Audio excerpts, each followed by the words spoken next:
My name is Pamela Skelly and I work for EastCon Regional Education Service Center as an Educational Technology and Staff Development Specialist. My topic is to demonstrate and discuss how to integrate technology into your social studies curriculum in order to effectively prepare your students for the Smarter Balance Assessment. This webinar presentation will model an activity for a particular Common Core state standard for English Language Arts standards under the History, Social Studies for grades 11-12, CSS, ELA, Literacy, RH 11-12, 7. Integrate and evaluate multiple sources of information presented in diverse formats and media. For example, visually, quantitatively, as well as in words, in order to address or solve a problem. On the Smarter Balance Assessment, content is presented in different media formats, such as text, chart, audio, and video. In this social studies example, students listen to audio and watch a video.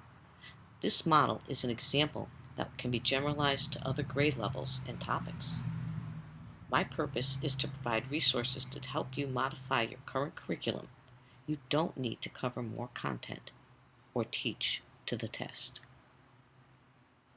The lesson I'm sharing is from the Teaching American History, a Wyndham EastCon collaborative website. The lesson is television's defining moment, the election of 1960.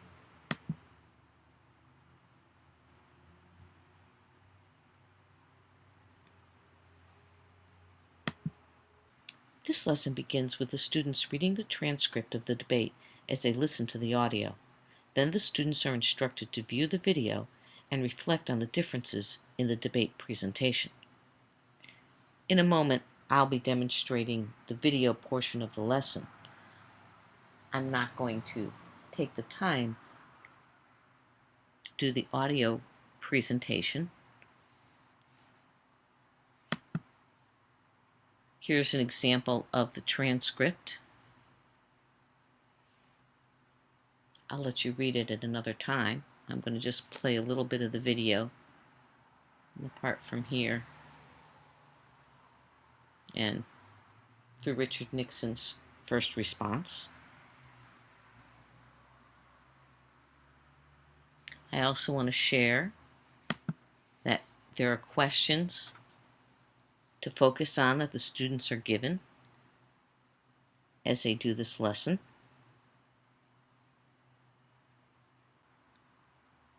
I'm now going to play a few moments from the video.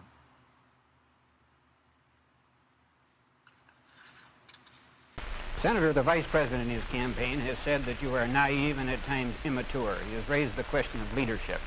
On this issue, why do you think people should vote for you rather than the Vice President? Well, the Vice President and I came to the Congress together in 1946. We both served in the Labor Committee. I've been there now for 14 years, the same period of time that he has, so that our experience in government is comparable. Secondly, I think the question is, what are the programs that we advocate? What is the party record that we lead? I come out of the Democratic Party, which in this century has produced Woodrow Wilson and Franklin Roosevelt and Harry Truman, and which supported and sustained these programs which I've discussed tonight. Mr. Nixon comes out of the Republican Party. He was nominated by it. And it is a fact that through most of these last 25 years, the Republican leadership has opposed federal aid for education, medical care for the aged, development of the Tennessee Valley, development of our natural resources. I think Mr. Nixon is an effective leader of his party. I hope he would grant me the same. The question before us is, which point of view and which party do we want to lead the United States? Mr. Nixon, would you like to comment on that statement? I have no comment. The next question, Mr. Novin. Mr. Vice President, your campaign stresses the value of your 8-year experience, and the question arises as to whether that experience was as an observer or as a participant or as an initiator of policy making. Would you tell us, please, specifically what major proposals you have made in the last... Difficult to cover them in 2.5 minutes. I would suggest that these proposals could be mentioned. First, after each of my foreign trips, I have made recommendations that have been adopted.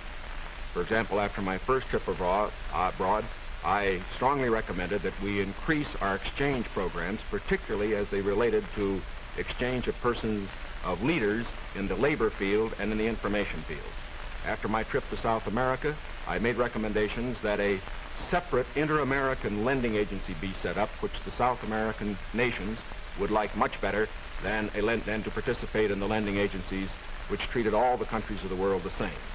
I have made other recommendations after each of the other trips. For example, after my trip abroad to Hungary, I made some recommendations with regard to the Hungarian refugee situation, which were adopted not only by the President, but some of them were enacted into law by the Congress.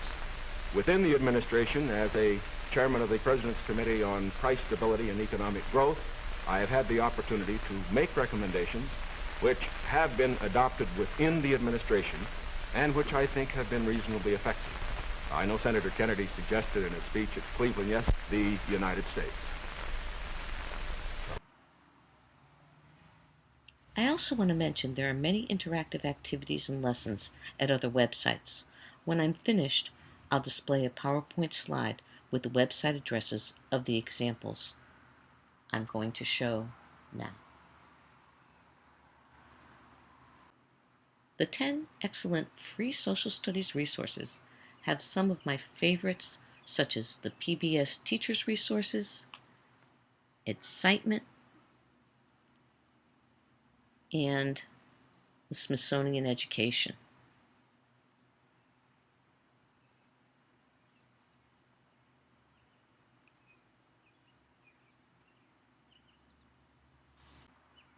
"12 Resources All Social Studies Teachers Should Try" is another compilation of sites, emphasizing some Google tools in a learning context.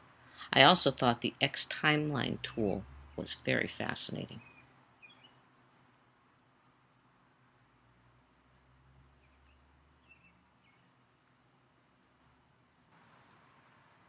National Geographic has a variety of excellent interactive resources.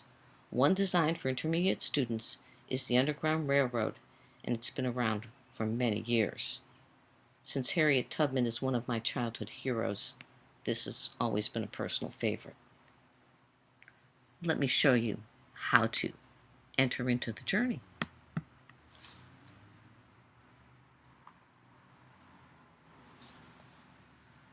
You're a slave. Your body, time, your very breath belonged to a farmer in the 1850s Maryland. You want to go or stay?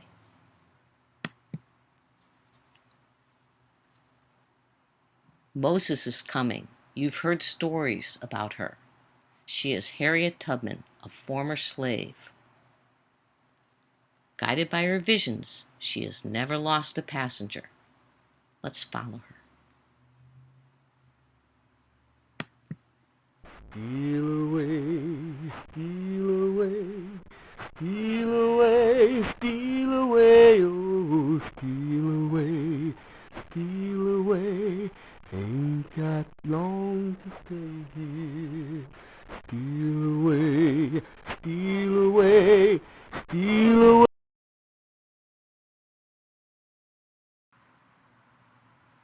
Fearful choice. Your head says go, your feet say no. Harriet Tubman told you that a lantern on a hitching post means a safe house. And now you choose. Do you approach the house or do you hide in the woods? I'm deliberately making the wrong decision.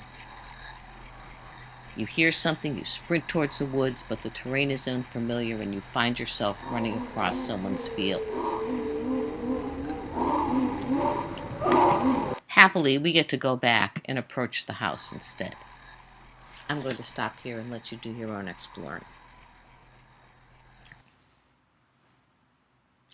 I hope you find these resources useful as you align your curriculum with the Common Core state standards.